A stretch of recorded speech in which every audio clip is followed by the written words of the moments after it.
Bom, meu amor, tudo bem com você? Vamos continuar a leitura do capítulo 9. É interessante como a inversão de valores e como a manipulação da massa ignorante é sempre tudo muito igual. É impressionante, não é mesmo? Desigualdade, né? Porque no começo foi pregada a igualdade, né? Que onde já se viu o animal morrer de fome. Que absurdo isso!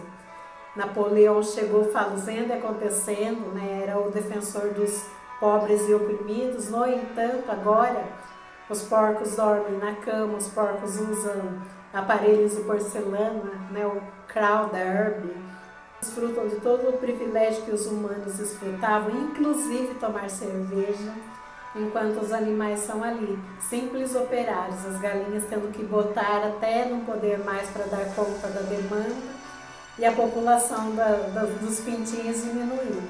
Boxer quase chegando à idade da aposentadoria, mas sem perspectiva nenhuma de conseguir isso.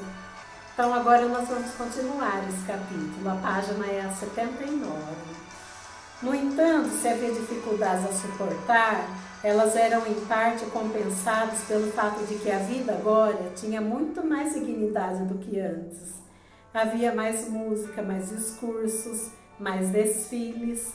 Napoleão dera ordens de que uma vez por semana fosse organizada uma coisa chamada demonstração espontânea, cujo objetivo era comemorar as lutas e as conquistas da fazenda dos animais. No horário marcado, os animais deveriam abandonar o trabalho e marchar em volta da sede de formação militar, com os porcos liderando e a seguir os cavalos, depois as vacas, então as ovelhas, por último as aves.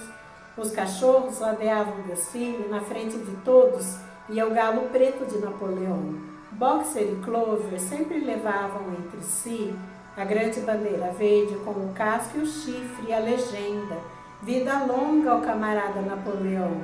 Depois ocorria uma declaração de poemas compostos em homenagem a Napoleão e um discurso de Schiller com detalhes sobre os últimos aumentos na produção de itens alimentícios. De vez em quando, a arma era disparada. As ovelhas eram as maiores entusiastas da demonstração espontânea. Se alguém reclamava, quando uns poucos de fato faziam, quando não havia porcos nem cães por perto, que aquilo era perda de tempo e que ficar parada ali no frio era um custo alto demais, as ovelhas calavam os queixosos, soltando um balido tremendo de 4 pernas bom, 2 pernas ruim. Mas a maioria dos animais se divertia naquelas celebrações. Achavam reconfortante lembrar que afinal eram os próprios patrões e todo o trabalho que realizavam era em benefício próprio. De maneira que com canções, desfiles, a lista de números de Schiller, o estrondo da arma, o cocoricó do galo e o tremular da bandeira, eles conseguiam se esquecer, ao menos por um período, de que suas barrigas estavam vazias. Então, assim, é a mesma coisa hoje, que eles entretêm a população com diversão barata, não é verdade? Por exemplo, carnaval, quer uma diversão mais barata?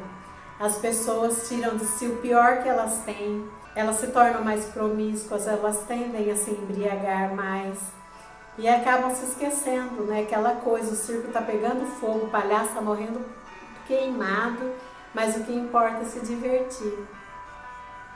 Em abril, a Fazenda dos Animais foi proclamada uma república e se tornou necessário eleger um presidente.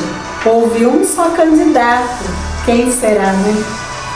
Napoleão foi eleito por unanimidade. No mesmo dia, divulgou-se que novos documentos tinham sido descobertos, revelando ainda mais detalhes sobre a cumplicidade de Snowball com Jones. Parecia agora que, ao contrário do que os animais tinham pensado antes, Snowball não havia apenas tentado perder a batalha do estábulo por meio de estratagema, mas que tinha combatido abertamente ao lado de Jones. Na verdade, foi o verdadeiro líder das forças humanas e se lançaram ao ataque aos gritos de vida longa à humanidade. As feridas em suas costas, que uns poucos animais ainda se lembravam de ter visto, tinham de fato sido infligidas pelos dentes de Napoleão. No meio do verão, Moses, o corvo, subitamente reapareceu na fazenda após uma ausência de vários anos. Não havia mudado quase nada. Ainda não trabalhava e ainda falava do mesmo jeito de sempre sobre a montanha de açúcar. Pousava sobre um toco, agitava as penas da cauda e tagarelava por horas a qualquer um que se dispusesse a ouvir. Lá em cima, camaradas, dizia solenemente, apontando para o céu com um grande bico. Lá em cima, do lado de lá dessa grande nuvem escura que vocês estão vendo, lá fica a montanha de açúcar, o país feliz, onde nós, pobres animais, iremos descansar para sempre da nossa labuta. Ele até alegava já ter estado lá certa madrugada e haver visto os campos de trevos perpétuos, os bolos de semente de linhaça, os torrões de açúcar crescendo nos canteiros, mas acreditavam, refletindo que sua vida presente, que afinal era de fome e trabalho, seria correto e justo que um mundo melhor existisse em algum lugar. Uma coisa difícil de determinar era a atitude dos porcos com relação a Moses. Eles declaravam, cheios de desprezo, que aquelas histórias sobre a montanha de açúcar eram mentiras, mas ainda assim permitiam que o corvo permanecesse na fazenda sem trabalhar e com direito a uma dose diária de cerveja. Depois que o ferimento no casco cicatrizou, Boxer trabalhou com mais afinco do que nunca. De fato, todos os animais trabalharam como escravos naquele ano.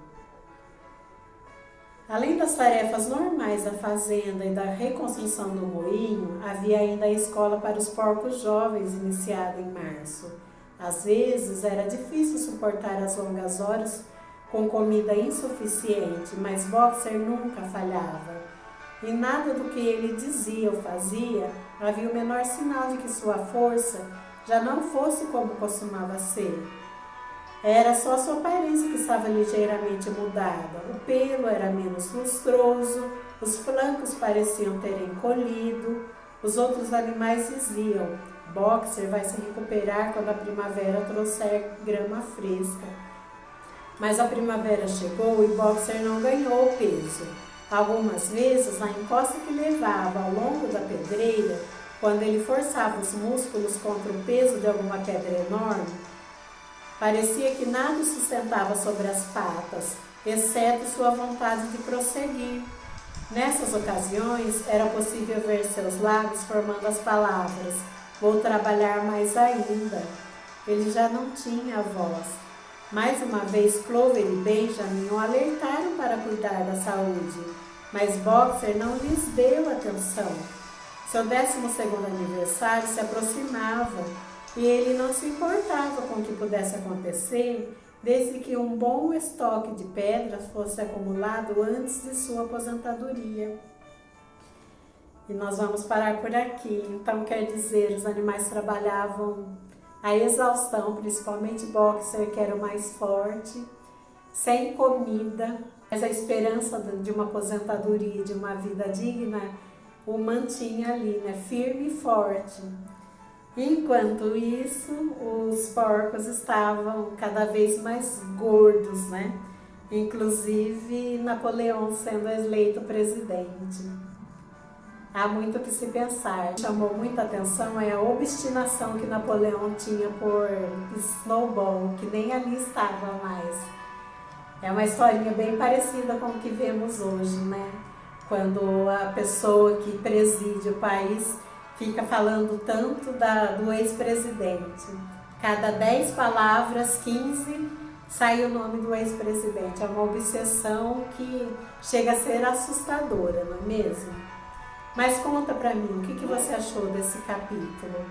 Não se esqueça, se você quiser adquirir o livro, é só clicar no primeiro comentário, ali no link adquirir. Outra coisa, se você ainda não for inscrito, por favor, né? Se inscreva. Assim como uma forma de troca, eu passo o conteúdo para você e você se inscreve e deixa o seu like, porque é justamente o seu gostei que vai fazer com que o YouTube recomende esse conteúdo para mais pessoas, tá bom?